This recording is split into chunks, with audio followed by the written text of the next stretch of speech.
אני סיימתי את לימודיי ב-2004, 11 שנים אני כבר בעבודה. אני זוכר בראיון שלי להתקבל לתואר באוניברסיטת חיפה, נשאלתי איפה אתה רואה את עצמך, במחקר או בהוראה או בטיפול. ואז עניתי, אני רואה את עצמי בטיפול, בקליניקה עם ילדים עם לקויות למידה כדי לסייע להם. והיום אני סגן מנהל בבית ספר לתלמידים עם לקויות למידה במחוז צפון. כשסיימתי את לימודיי, אני עסקתי בהרבה תפקידים. תפקיד ראשון הייתי מורה לחינוך מיוחד בבית ספר לתלמידים עם קשיים. עסקתי בהוראה מתקנת, באסטרטגיות למידה, שיפור קריאה. ולאט לאט אני גם הגשתי קורות חיים למרכזי פסגה כדי לתת השתלמויות בנושא לקויות למידה, והתקבלתי, ועד היום אני נותן השתלמויות מסוג זה. לפני 6 שנים במחוז צפון לא היה בית ספר לתלמידים עם לקויות למידה, התלמידים היו משולבים בכיתות שילוב או בכיתות רגילות עם שעות שילוב. ואז החליט המחוז שיש תלמידים שאי אפשר לשלב אותם, הפער כל כך ענק בינם לבין בני גילם, ואי אפשר לטפל בהם בתוך הכיתה הרגילה, ואז החליטו לפתוח בית ספר ראשון לתלמידים עם לקויות למידה. ואז מפקחת בית הספר, מהיכרות אישית שאני מומחה ללקויות למידה עם תואר שני, ביקשה שאני אעבור לבית הספר החדש. ושם אני עסקתי בעיקר בהנחיית והדרכת מורים, איך לאבחן, לכתוב פרופיל תלמיד, להתאים את תוכנית הלימודים לצרכים של התלמידים, ולאט לאט הפכתי להיות סגן מנהל. במקביל, אני גם עבדתי במרכז למידה פרטי, הבחנתי תלמידים.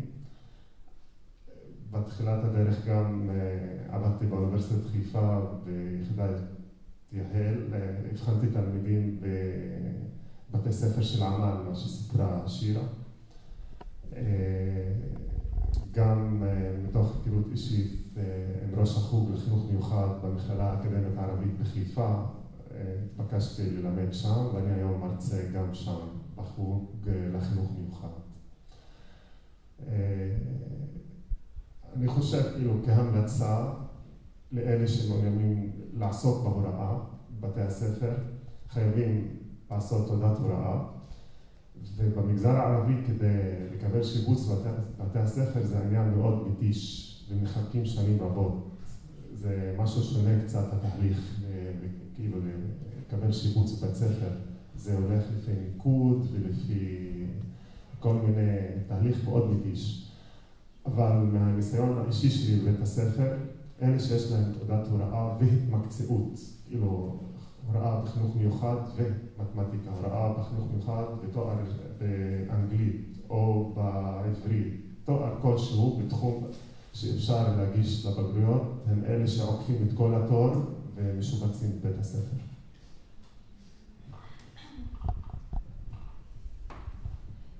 אני הדגיש אחמדי, סיימתי את לימודיי באוניברסיטת חיפה לפני שנה בערך, קיבלתי את התעודה לפני 6 חודשים, משהו כזה. ואני דווקא השתלבתי במקום אחר לגמרי של פיתוח מבחנים וכלים. עבדתי במט"ח, המרכז לטכנולוגיה חינוכית, למשך 2 כראש צוות פיתוח במבחן האינטליגנציה ומתקות ג'ונסון בערבית. ועבדתי כפסיכומטריקאית שם. לפני 3 חודשים עזבתי את התפקיד שם, ועכשיו אני עובדת במאגר המומחים של רמה. זה לא עבודה במשרה, זה עבודה כפרילנסרית, לפי הזמנות עבודה. בינתיים אני עושה פחות או יותר אותם דברים שעשיתי במט"ח, אבל בשעות מוגבלות. וגם עובדת בתוכנית אור, שהיא תוכנית שמופעלת בגנים, לילדים שהם בסיכון סביבתי. בהתחלה התלבטתי אם כן ללכת על זה או לא, כי אמרתי מה לי ולגיל הרך, אני לא באה מהתחום הזה. מצד שני ראיתי בזה אתגר שאמרתי לעצמי, אוקיי, אז אנחנו הרבה פעמים עושים אינטיק עם ההורים, שואלים על הרקע של הילדים, לגבי כל ההתפתחות מוטורית, התפתחות שפתית. זה עניין אותי לראות את זה בפועל אצל ילדים שמתקשים, ואחר כך אנחנו באמת רואים אותם כילדים שיש להם קשיים בקריאה, כתיבה וכל מיני דברים, ושיכולים גם להראות סימנים של לקויות למידה. אז גם רציתי לראות את זה מקרוב. אני רוצה להגיד משהו. כשלמדתי לקויות למידה והחלטתי כאן ללמוד לקויות למידה, רציתי מקצוע חופשי. כי מי שמכיר בחברה הערבית, בצפון בעיקר, קשה מאוד למצוא עבודה. מקומות העבודה מאוד מוגבלים, וחשבתי שאני אמשיך דרכי בצפון. אני כרגע גרה בתל אביב, ולכן רציתי משהו שהוא גם יעניין אותי וגם יאפשר לי להיות עצמאית. אם החליט כן לפתוח מרכז טיפול ואבחון וכל מיני דברים.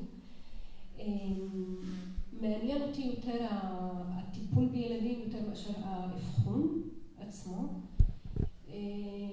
כי אני חושבת שהעשייה האמיתית היא לעזור לילדים להתגבר על הקשיים שלהם ולא רק לאבחן אותם. אני לא מזלזלת באבחון, אני חושבת שזה מאוד חשוב לדעת מה הקשיים של הילד בדיוק, אבל לא פחות חשוב ההתערבות וההתערבות המוקדמת.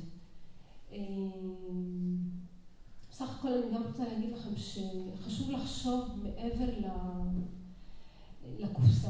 בוא נגיד, נכון שאנחנו מומחים ללקויות למידה כמאבחנים ומטפלים, אבל אנחנו צברנו ידע רב בתוך התואר, ידע תיאורטי שאנחנו יכולים להשתמש בו. וזה מה שעשיתי אני בעצמי כשאני עבדתי בפיתוח מבחנים וכלים. כל הידע השפתי שצברנו שם, אני השתמשתי בו לפיתוח המבחנים האלה. אז גם תחשבו מעבר להיות מאבחן נקודה או מטפל נקודה. אנחנו יכולים להיות הרבה דברים מעבר לזה. זה בעיקר. כל הכבוד. שלום, אני אפרת ניצטור, אני מאוד מתחברת נכון מה שאמרת. אני רוצה דווקא להתחיל מהתואר הראשון שלי. אני התחלתי תואר ראשון במדעי המוח באוניברסיטת בר אילן. בערך מהשנה השנייה הבנתי שתחום לקויות הלמידה הוא בדמי. התחלתי לבחור כל קורס אפשרי שנשק לתחום הזה בתחום מדעי המוח. ומשם התגלגלתי גם ללימודי אבחון במכללת תלפיות, ובהמשך לתואר שני בחינוך מיוחד באוניברסיטת תל אביב. והמון דברים קרו תוך כדי גלגול, מה שנקרא. התחלתי להרצות בחדרי מורים ובימי עיון ובהשתלמויות, ואז אתה יוצר לעצמך איזשהו שם. אז פתאום קיבלתי טלפון ממרכז דרך מהות בכלל בסמינר הקיבוצים שצריכים אבחונים דחופים למבוגרים, ואז התגלגלתי לאבחן גם מבוגרים, לא במת"ל, בדרך אחרת, ואחר כך גם ניהלתי את התחום הזה שם. ואני עוד מעט מתחילה את שנתי העשירית כמאבחנת במרכז רקפת ברמת השרון. אני מאבחנת גם בפעיטן בהוד השרון. אז במרכז רקפת כבר התגלגלתי לרכז את התחום הזה וגם להכשיר מאבחנות. מספר שנים הכשרתי מאבחנות ממכללת לוינסקי, ביניהן כאן יושבת לידי סטאז'רית שהיום עובדת ברקפת כמובן. ובהמשך היו עוד דברים, עוד פתאום ימי עיון ועוד השתלמויות והשתלמות שלמה פתאום של יד ההכלה שהתגלגלתי אליה.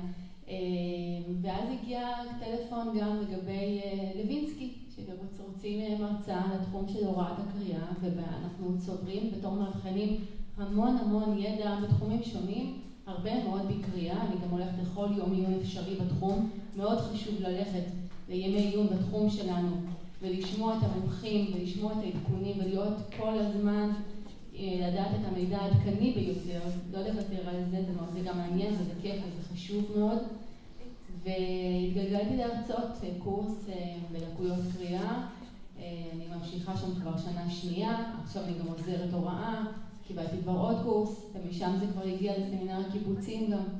אז המסר שלי, זה מאוד מתחבר למה שאת אמרת, לשמור על ראש פתוח, להגיד הרבה כן, גם לדברים שהם לא בדיוק מה שחשבתם שיקרה, אבחון, טיפול, יש לכם אולי משהו בראש, אבל התחום שלנו נושק בכל כך הרבה תחומים שונים, והתחום הזה רק צומח וגדל והופך להיות המון דברים אחרים, ואתם עוד לא יודעים לאן תיקח אתכם הרוח. אז תגידו הרבה כן, תשמרו על קשרים טובים, ותפתחו את הראש, ושיהיה בהצלחה. עדי, סטאג'רית של אפרת, בוגרת של בית ברל, סיימתי ב-2013. התחלתי את דרכי בכלל כעובדת סוציאלית, ומצאתי את עצמי מהר מאוד במרכזי לימוד. הלכתי ללמוד חינוך מיוחד, תעודת הוראה, לימדתי בתיכון, לימדתי אנגלית הרבה שנים לתלמידים לקויי למידה. למדתי אבחון דידקטי באנגלית, למדתי, ומהר מאוד הבנתי שאני בדמי גם האבחון וגם הטיפול.